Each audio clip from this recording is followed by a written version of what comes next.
আজি ৰাতিপুৱা উঠি দেখিলোঁ যে আমাৰ কুকুৰাজনীয়ে হাঁহৰ পোৱালি উলিয়াই থৈছে। কুকুৰাৰ কণীৰ পৰাওনো হাঁহৰ পোৱালি ওলায়নে? তাৰপাছতে আমাৰ ঘৰত থকা কুকুৰাবোৰক খাবলৈ চাউল কেইটামান দি ল'লোঁ। এয়া চাওকচোন কেনেকৈ খেদা কুৰা কৰি খাইছে তেহেঁতি।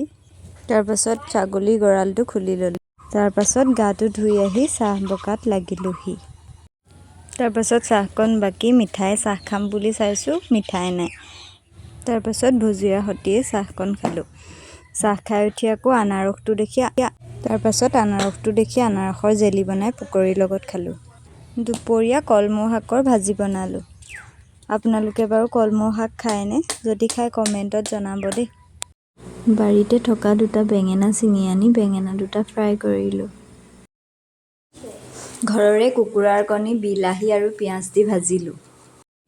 এনেদৰেই আমি দুপৰীয়া ভাত সাজ খালোঁ। আপোনালোকে বাৰু দুপৰীয়া ভাত কিহেৰে খালে কমেণ্টত জনাব দেই।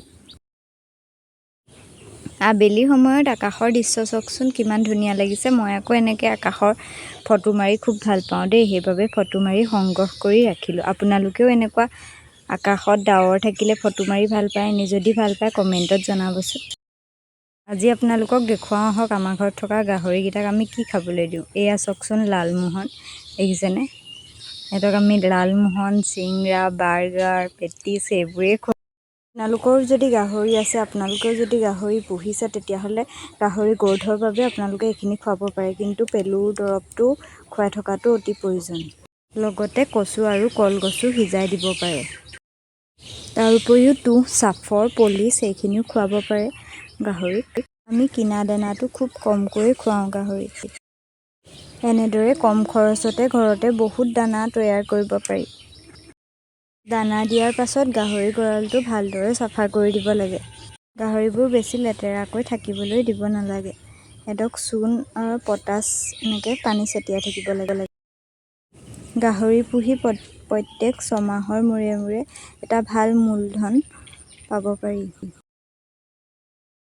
আমাৰ ঘৰত থকা আৰু এটা বস্তু আপোনালোকক দেখুৱাম। এইটো কি বস্তু আপোনালোকে যদি চিনি পায় জনাব দেই। এয়া চাওকচোন তামোল গছত টুকুৰা চৰাই বাঁহ। টুকুৰা চৰাই বাঁহটো কিন্তু বহুত অদ্ভুত দেই। টুকুৰা চৰাই অকল তামোল গছ বুলি নহয়, টকৌ আৰু নাৰিকল গছতো এনেদৰে বাঁহ সাজে। ইহঁতি বছৰৰ সকলো সময়তে নাথাকে। আমাৰ অসমত ইহঁতক গ্ৰীষ্মকালতহে দেখিবলৈ পোৱা যায়।